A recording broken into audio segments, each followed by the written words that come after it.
Kaj pripravljate za seniorje? Skratka, golf je namenjen vsem generacijam, tudi v tem indoor centru.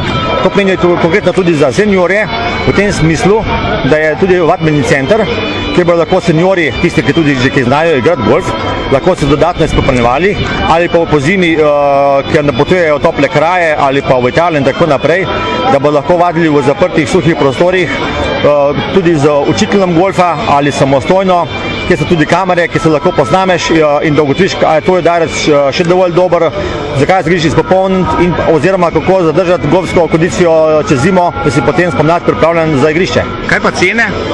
Cene pa zdaj trudno ne znam povedati, ker pa nisem noter zaradi. Bodo seniori imeli mogoče tudi kakšno ugodnejšo ceno? Jaz mislim, da bi to lahko imeli, zato ker če gledam samo že naš Millennium teniško dvorano, da imajo mladina in seniori dopoldne, ko smo ostali zaposleni in imamo več časa proti večeru, da imamo popuste med 30 do 50%. In mislim, da bo tudi kaj takšnega v tem središču, ker bo večinoma zasedeno bolj proti večeru.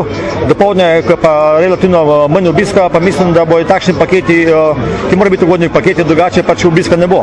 Tako da mislim, da v tej smeri se bo prav gotovo šlo, ker to je edina realna opcija, da se gre v tej smeri. Kakšno funkcijo imate vi pri tem golfu?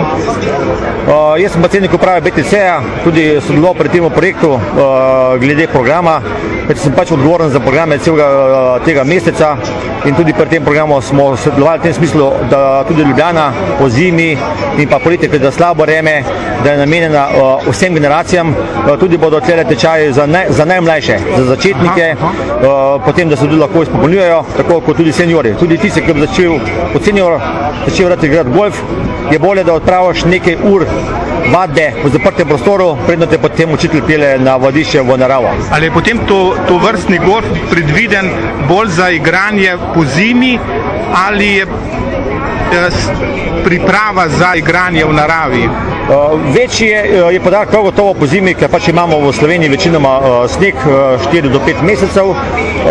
Pomladi pa tudi, ker je zelo deževno obdobje, se nekaterega ne veličajo, pa želijo tudi kakšno urco, da potem vadijo in da stalno vadiš svoj swing, svoj udarec, kajti če ga zanemariš nekaj tednov, imaš že ponovno težave, da ga osvojiš in da se vrneš in da dobiš svojo samozavest. Vaše cenjeno ime in priimek? Jože Mermalj, predsednik uprave BTC Ljubljana. Prav lepa hvala. Hvala vam.